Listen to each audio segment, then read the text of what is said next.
अगर आप पिछले 6-7 साल को देखें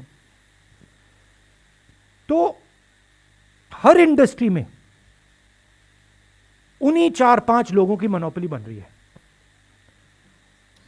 पावर देखिए, एयरपोर्ट्स देखिए, पोर्ट्स देखिए, टेलीकॉम देखिए, जहां भी आप देखेंगे उन्हीं 4-5 लोगों की मोनोपोली बन रही है। मतलब इस देश के 4-5 नए मालिक हैं। आज तक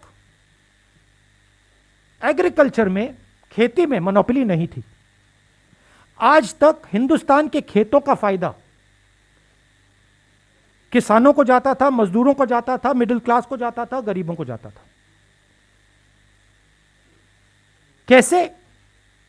एक पूरा ढांचा था जो इन लोगों की रक्षा करता था। उसमें मंडियां शामिल थीं, उसमें एसेंशियल कमोडिटीज एक्ट शामिल था, उसमें लीगल सिस्टम शामिल था।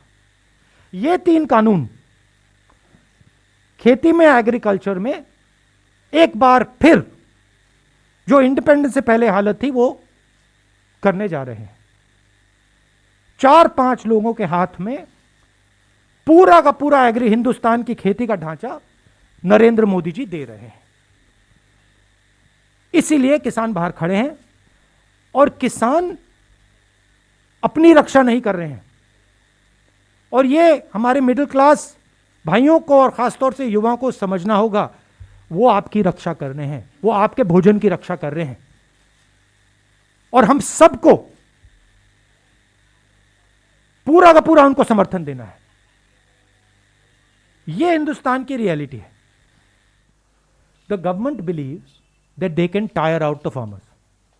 The government in its arrogance believes that किसानों को थकाया जा सकता है, किसानों का बेवकूफ बनाया जा सकता है। किसानों को ना थकाया जा सकता है, ना उनका बेवकूफ बनाया जा सकता है।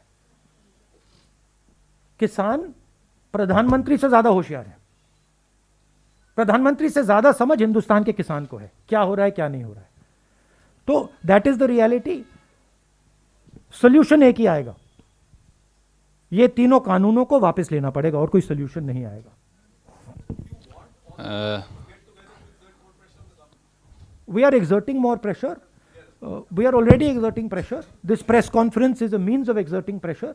But more than exerting pressure, I think the thing to understand is that this is not about farmers. This is about the creation of massive monopolies in this country that are going to take away wealth from the people of India. This is the crux of it.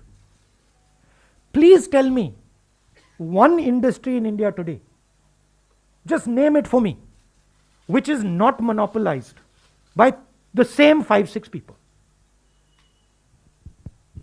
That is the real crux of the issue. The farmers are, this is the first step, but you will see after the farmers, India will not be able to produce jobs. Why is it that the Indian economy has gone from the best performance to the worst performance?